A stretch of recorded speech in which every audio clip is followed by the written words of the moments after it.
Well, one of the subtle things about reading July's people is that there's a surface level, the stuff they do every day, and yet all of these details are almost entirely serving the deeper thematic level.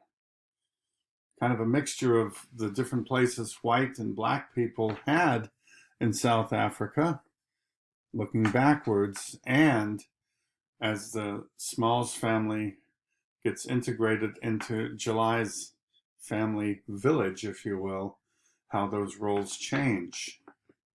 And even here, this is page 64. I was had a fun time with a student this morning, just picking random pages and saying, okay, take any passage. What does this have to do with the theme?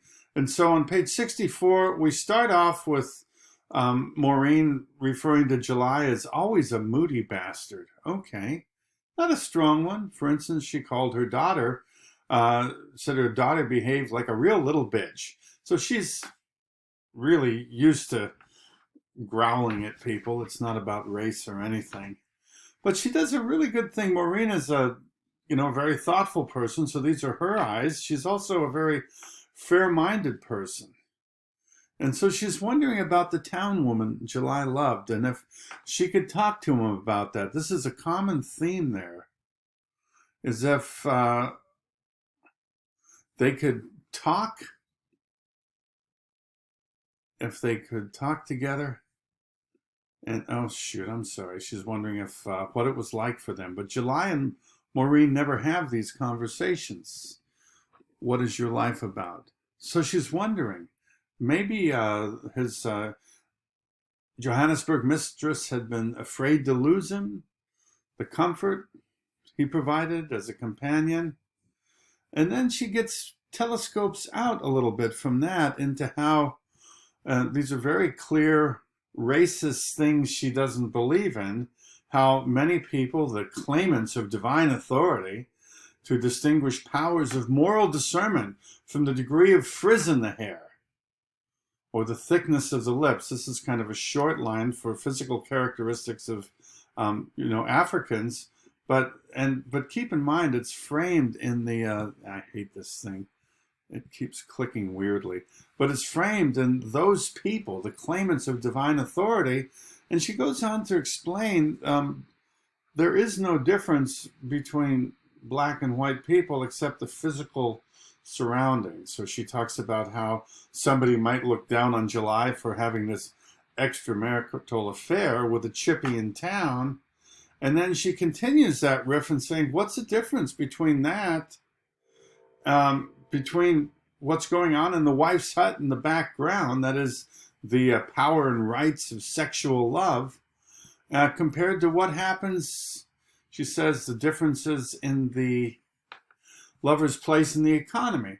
And so the wealthier people might have, cleaner, insulated, modern homes and and silence between the walls. And if they have affairs, they're going to be able to afford the tariff at a hotel and keep it all discreet. Well, July doesn't have that, but it's the same business of people who have lust, who have affairs. And the main distinguishing thing is not whether one is more moral than the other, but how their place in the economy, as she mentions, allows them to secret their behavior, if you will. But then she takes the riff further and talks about how one of Bam's senior partners here, the way he died was from high in the air. His private plane crashed down and he's dead. And she compares that with July's mother or grandmother, who seems to be stooped further and further and further down. And eventually she's just going to disappear in the earth. But guess what? They both died. They both go back into the ground. They're both human. And so that's what she's doing here in some wonderful way, is that basically saying, well, some people would like to think that, oh my God, look at how immoral those people are, having a mistress in Johannesburg. She's saying, what the heck is the difference between that and a wealthy white person having a mistress in a fancy hotel? And while we're at it, we may die, people, white South Africans, like Bam's partner, falling from the sky in a private plane, And July's grandmother may die just stooped into eternity with age. But guess what? We all go to the same place. And so I like the way she universalizes the human condition and also reminds us not to get caught up in the external trappings. But it happens with any page in this book. I mean, we had a fun time this morning talking about this whole scene with the keys on page 69 and 70. And what they're really arguing about, in a sense, there's a tension in the background, and the tension in the background is who's driving now? July is, because in his village, it's safe for him to drive. Nobody's going to harm him, a fellow black person, out driving in the surrounding area. But if the Smalls were to drive, well, guess what? After the revolution, white people are targets. And it kind of echoes the way July had been as a black man in Johannesburg, where several times in the book it references that black people weren't allowed to drive. So what it really is, all the tension in the background is about who's driving now. And then she tucks in a lot of good things too that really work for you. And he's talking about your boy who worked for you, and her thoughts are the absurd boy fell upon her in strokes neither appropriate nor to be dodged. Where'd he pick up that weapon? In other words, calling himself your boy is a way of separating himself from her. A way of saying, you call me your boy. And she's saying, where did he pick that up? She never used it. She didn't allow it in her house. She called out anybody, police or anybody else who used it. Don't you dare talk to a grown man as if he's a boy. And now he's using it. And she's saying to weaponize it, almost to remind her of the status her people have given him. Your boy, your boy, your boy. So all of this tension is there. And that's the thing, they can't speak beyond the different status that whites and blacks had in the earlier apartheid. And because of that, they can't speak for anything. Because they don't connect as human beings. They connect as roles in a racially separated society. So it's a rich theme, even though it's brought about with mundane details, arguing about the keys. So you always want to look for the subtext here. And there was another good one here. I'm not sure if I'm going to find it that quickly, but we really enjoyed it. There's the, no, I'm just going to hold off a little bit. I'm not going to find it right now. I think it may have been 78 or 9 or 80 or something like that. But there was another scene about the hunt, about how he gets transformed into new life from the sort of, wealthy architect, Joburg middle-class guy who goes out hunting for fun. You can imagine kind of a, pretty high-quality campsite, nice big refrigerators and chests with cold drinks.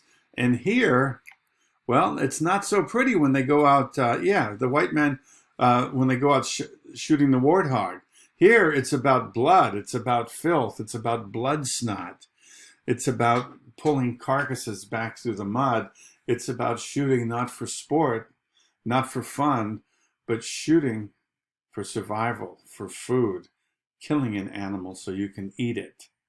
And so, again, that's a profound shift and change from the sport of shooting, knowing fully well your refrigerator is stocked from the grocery store, probably a very nice one, to the reality of survival where everything you shoot, you eat.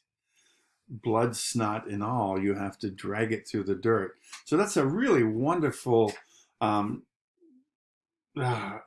wonderful short scene showing how his status has really, really gone from a modern wood floor to a hut with a dirt floor, where something like eating is no longer about refrigerators, but it's about bloody pig corpses getting dragged through the dirt.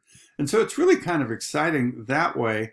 And again, what I like about Gordimer is that she's not giving you big ideas, fancy talk, car chases, all kinds of drama. She's just giving you mundane details that speak to this profound transformation after the revolution, if you will.